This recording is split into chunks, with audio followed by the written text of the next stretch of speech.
A reading from the Holy Gospel according to Mark, chapter 10, verses 46 to 52.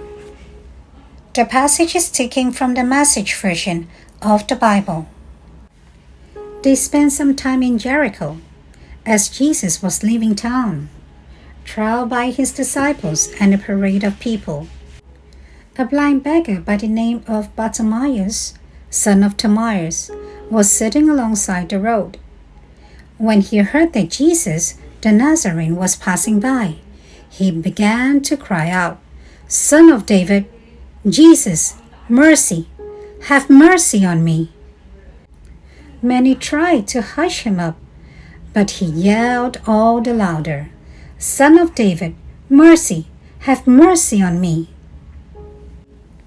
Jesus stopped in his tracks, called him over. They called him, "It's your lucky day. Get up. He's calling you to come." Throwing off his coat, he was on his feet at once and came to Jesus. Jesus said, "What can I do for you?" The blind man said, "Rabbi, I want to see." "On your way," said Jesus.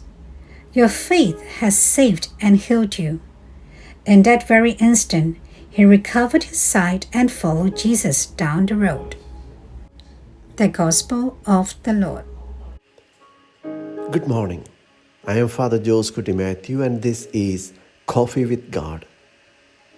Let us now listen to a short reflection on the Holy Gospel according to St. Mark, chapter 10, verses 46 to 52. Opening our eyes to the needs of others. In today's Gospel, we encounter the story of Bartimaeus, a blind beggar who cries out to Jesus for healing.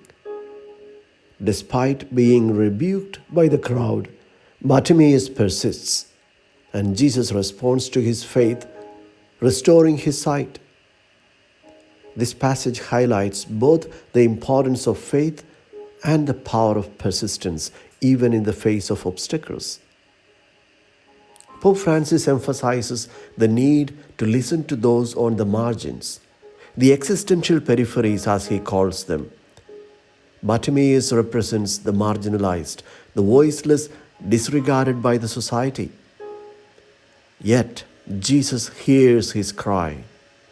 Pope Francis reminds us that the Church must be a place where the cries of the poor, the sick, the forgotten are heard. His teachings, and more importantly, through what he does, through his gestures, the Pope challenges us to go beyond our comfort zones and reach out to those in need, just as Jesus did with Bartimaeus. In today's world, we face many forms of blindness, social injustices, environmental destruction, and spiritual complacency. These can cloud our vision. Like Bartimaeus, we must recognize our need for healing and have the courage to call out to Jesus. Pope Francis continually warns against the globalization of indifference that dulls our compassion and allows us to ignore the suffering around us. We are called, like Bartimaeus, to cry out for mercy, not only for ourselves, but for a world in need of transformation. This gospel passage invites us to deeper faith and action. Just as Bartimaeus received new sight and followed Jesus along the way, we are called to let Jesus open our eyes to the sufferings and needs of others. With renewed vision, we can respond to the challenges of our time, working for justice, peace, and the healing of creation, in line with Pope Francis' vision for a more compassionate and engaged church.